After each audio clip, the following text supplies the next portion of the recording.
Assalamualaikum warahmatullahi wabarakatuh. Om Swastiastu, Shalom, Namo Buddhaya, Salam Kebajikan. Perkenalkan, nama saya Komang Astuti Dewi dengan NPM 22411071 dari kelas manajemen 22B. Di video kali ini saya akan menjelaskan materi mengenai aspek pasar dan pemasaran dalam mata kuliah studi kelayakan bisnis. Yang pertama yang akan kita bahas yaitu pengertian. Aspek pasar dan pemasaran adalah dua konsep yang terkait dalam bisnis, tetapi memiliki perbedaan yang signifikan. Pasar dan pemasaran saling ketergantungan dan mempengaruhi satu sama lain, namun memiliki fungsi yang berbeda. Pasar adalah tempat pertemuan antara penjual dan pembeli, di mana kekuatan permintaan dan penawaran saling bertemu dan membentuk harga. Pasar dapat dilihat sebagai daerah, tempat, atau wilayah yang mengandung kekuatan permintaan dan penawaran yang saling bertemu dan membentuk harga. Lalu pemasaran adalah meliputi pelaksanaan kegiatan usaha niaga yang diarahkan pada arus aliran barang dan jasa dari produsen kepada konsumen. Pemasaran tidak hanya melibatkan kegiatan memindahkan barang atau jasa dari tangan produsen ke tangan konsumen, tetapi juga melibatkan kegiatan lain seperti mengidentifikasi kebutuhan konsumen, mengembangkan produk, menetapkan harga yang tepat, mendistribusikan serta mempromosikannya secara efektif. Tujuan aspek pasar dalam studi kelayakan bisnis adalah untuk mengetahui apakah produk yang akan dijual memiliki peluang untuk berhasil di pasaran. Analisis pasar dalam studi kelayakan bisnis melibatkan penilaian terhadap ukuran pasar, permintaan pesaing, dan potensi pertumbuhan. Pengusaha perlu memahami apakah ada cukup pelanggan potensial untuk mendukung bisnis mereka. Dengan demikian, aspek pasar dalam studi kelayakan bisnis membantu dalam menentukan arah, tujuan, dan sasaran dari pemasaran produk yang akan ditawarkan. Selanjutnya, analisis pasar dalam studi kelayakan bisnis. Analisis pasar dapat membantu dalam studi kelayakan bisnis dengan cara memahami dinamika pasar, termasuk kebutuhan dan preferensi pelanggan, serta menganalisis pesaing dari tren yang mempengaruhi lingkungan bisnis. Dalam konteks studi kelayakan bisnis, analisis pasar fokus pada memastikan bahwa proyek atau bisnis dapat memenuhi tuntutan pasar. Analisis pasar membantu dalam menentukan apakah ada cukup pelanggan potensial untuk mendukung bisnis dan memahami bagaimana pasar bereaksi terhadap produk atau layanan yang akan ditawarkan. Analisis pasar melibatkan beberapa metode seperti pengumpulan data sekunder, analisis SWOT pasar, dan analisis PESTEL untuk faktor-faktor yang mempengaruhi strategi bisnis. Dengan demikian, analisis pasar membantu dalam mengidentifikasi faktor-faktor kunci yang dapat mempengaruhi strategi bisnis dan memastikan bahwa proyek atau bisnis dapat beroperasi secara efektif dan efisien.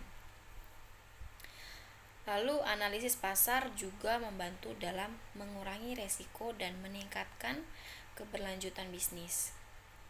Dengan memahami pasar secara mendalam, perusahaan dapat membuat keputusan strategis yang cerdas dan mengurangi kemungkinan gagal bisnis. Oleh karena itu, analisis pasar adalah langkah kunci dalam studi kelayakan bisnis untuk memastikan kesuksesan jangka panjang. Selanjutnya ada struktur aspek pasar. Yang pertama ada bentuk pasar. Bentuk pasar dalam studi kelayakan bisnis melibatkan analisis dari dua sisi produsen dan sisi konsumen. Dalam analisis ini dilihat bagaimana pasar beroperasi dan bagaimana produsen dan konsumen berinteraksi dalam pasar. Lalu yang kedua, struktur pasar. Struktur pasar adalah dalam studi kelayakan bisnis melibatkan analisis dari berbagai aspek yang mempengaruhi perilaku usaha dan kinerja pasar. Aspek-aspek ini termasuk jumlah penjual dan pembeli, hambatan keluar masuk pasar, keragaman produk, sistem distribusi, dan penguasaan pangsa pasar. Lalu yang ketiga ada peluang pasar. Peluang pasar dalam studi kelayakan bisnis melibatkan analisis dari berapa besar pasar yang akan dimasuki dan bagaimana struktur pasar mempengaruhi peluang bisnis. Analisis ini membantu dalam menentukan apakah bisnis yang akan dijalankan memiliki peluang untuk sukses di pasar. Selanjutnya ada jenis-jenis aspek pemasaran. Yang pertama ada pemasaran influencer, yaitu kerjasama dengan influencer yang relevan dapat membantu meningkatkan kesadaran merek secara signifikan, terutama jika influencer tersebut memiliki basis pengikut yang sesuai dengan target pasar. Lalu yang kedua ada pemasaran media sosial. Menerapkan strategi pemasaran melalui platform media sosial dapat membantu memperluas jangkauan dan meningkatkan interaksi dengan pelanggan. Lalu yang ketiga, pemasaran konten. Pemasaran konten ini membuat konten yang informatif dan menarik dapat membantu membangun kredibilitas merek dan menarik minat konsumen. Lalu yang keempat ada pemasaran B2C. Jenis pemasaran ini berfokus pada penjualan langsung kepada konsumen seperti iklan TV, iklan Instagram, dan kupon surat langsung. Lalu yang kelima ada pemasaran merek. Bentuk pemasaran jangka panjang yang berfokus pada membangun reputasi yang baik dan meningkatkan kesadaran merek. Lalu yang keenam, cause marketing. Strategi di mana perusahaan memilih untuk mendukung penyebab tertentu sebagai cara untuk memperkuat nilai inti merek mereka. Lalu yang ketujuh ada pemasaran people. Jenis pemasaran yang melibatkan pelanggan dan karyawan dalam membangun kesadaran merek dan meningkatkan kesadaran merek. Lalu yang terakhir ada pemasaran produk. Strategi pemasaran yang didasarkan pada riset pemasaran yang cermat dan pemahaman tentang target audiens, seperti strategi pemasaran produk asuransi yang tepat. Lalu selanjutnya ada faktor yang mempengaruhi permintaan pasar.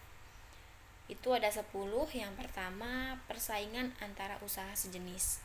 Persaingan antara usaha sejenis dapat mempengaruhi permintaan pasar dengan cara mempengaruhi harga dan kualitas produk. Yang kedua, persaingan dengan barang impor. Persaingan dengan barang impor dapat mempengaruhi permintaan pasar dengan cara mempengaruhi harga dan kualitas produk. Lalu yang ketiga, ada produksi dalam negeri lain.